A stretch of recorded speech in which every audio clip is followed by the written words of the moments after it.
بسم اللہ الرحمن الرحیم نحمدہ و نصلی علی رسولہ الکریم اما بعد۔ ہر نماز میں، فجر کی نماز میں 4 بار، ظہر کی نماز میں 12 بار، عصر کی نماز میں 8 بار، مغرب کی نماز میں 7 بار، عشاء کی نماز میں 17 بار۔ نماز کی ہر رکعت میں سورہ فاتحہ پڑھی جاتی ہے، اور جتنی بار سورہ فاتحہ پڑھی جاتی ہے اتنی بار بندہ کہتا ہے اہدنا الصراط المستقیم، ہم کو سیدھے راستے پر چلا، ہم کو سیدھے راستے پر چلا، ہم کو سیدھے راستے پر چلا۔ غور کر کے دیکھو اس بات میں، ہم کو سیدھے راستے پر چلا، اور اب ہماری زندگیوں پر نظر ڈالو، اب ہماری زندگیوں پہ نظر ڈالو کہ ہم کیا کرتے۔ سیدھے راستے کا مطلب کیا ہے؟ ہمارے نزدیک سیدھے راستے کا مطلب کیا ہے؟ ہم نے اہدنا الصراط المستقیم کے مطلب کو یہ سمجھے کیا ہم کو پانچوں وقت کا نمازی بنا دے، سال میں ایک بار مہینے بھر کے روزے آئیں گے، ہم کو روزے رکھنے کی توفیق عطا فرما، زکوٰۃ دینے کی توفیق عطا فرما، حج کرنے کی توفیق عطا فرما۔ اہدنا الصراط المستقیم کا مطلب کیا سمجھ لیے؟ یہ سمجھ لیے ہم کو زندگی گزارنی ہے اللہ کی رضا پر، اللہ تعالیٰ کے حکموں پر چلنے کو دین کہتے ہیں، اور وہ ہماری زندگیوں میں لانا ہے۔ تو وہ مانگتے ہیں ہم اللہ سے کہ اہدنا الصراط المستقیم، ہم کو سیدھے راستے پر چلا، ہم کو جو اللہ تو نے ہم کو جو ارادہ اور اختیار دیا وہ تیرے حکموں پر چلنے میں لگانے کی توفیق عطا فرما۔ یہ ہوتا ہے اہدنا الصراط المستقیم کا مطلب۔ غور کیجیے اس بات میں، کیونکہ غور کرنا بہت ضروری ہو گیا۔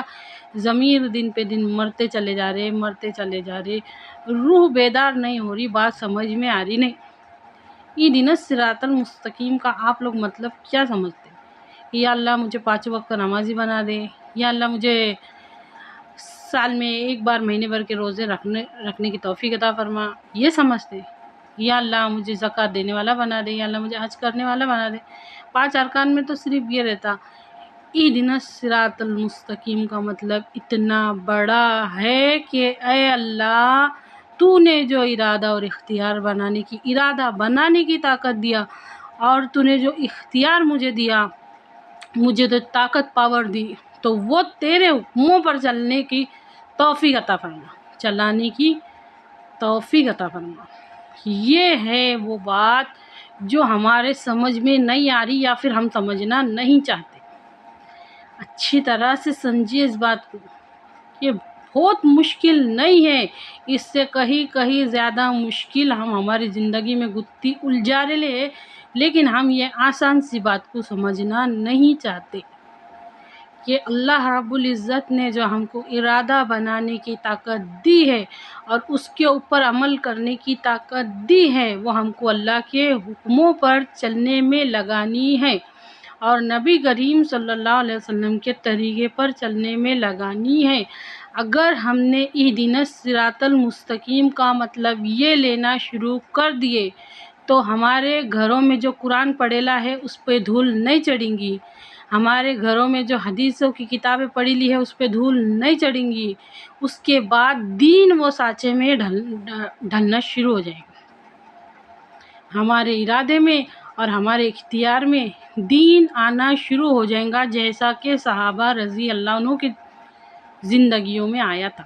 ہماری زندگی میں وہ نہیں آ رہا، کیونکہ ہم اہدنا الصراط المستقیم، ہم کو سیدھے راستے پر چلا کا مطلب یہ سمجھتے کہ ہم کو 5 وقت کا نمازی بنا دے، ہم کو سال میں ایک مرتبہ جو 1 مہینے کے روزے آتے وہ روزے رکھنے والا بنا دے، اور ہم کو حج کرنے والا بنا دے، اور ہم کو زکوٰۃ دینے والا بنا دے۔ یہ مطلب دین کا لے رہے تم، اہدنا الصراط المستقیم کا لے رہے۔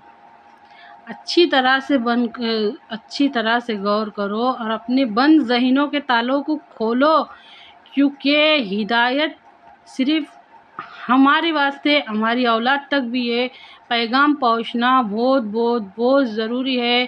دور حاضر فتنے فسادوں کا دور ہے، گمراہی کا دور ہے، قدم قدم پر نئے فتنوں کا دور ہے۔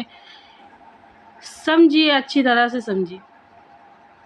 جب ہم یہاں سے آگے نہیں بڑھیں گے، ہم اہدنا الصراط المستقیم کے مطلب کو یہ لیں گے کہ یا اللہ ہم کو 5 وقت کا نمازی بنا دے، سال میں روزے رکھنے والا بنا دے، زکوٰۃ دینے والا، حج کرنے والا بنا دے، ہم اہدنا الصراط المستقیم کا مطلب یہ لیں گے تو پھر ہمارے بچے بھی یہ لیں گے، اس سے زیادہ نہیں بڑھیں گے آگے۔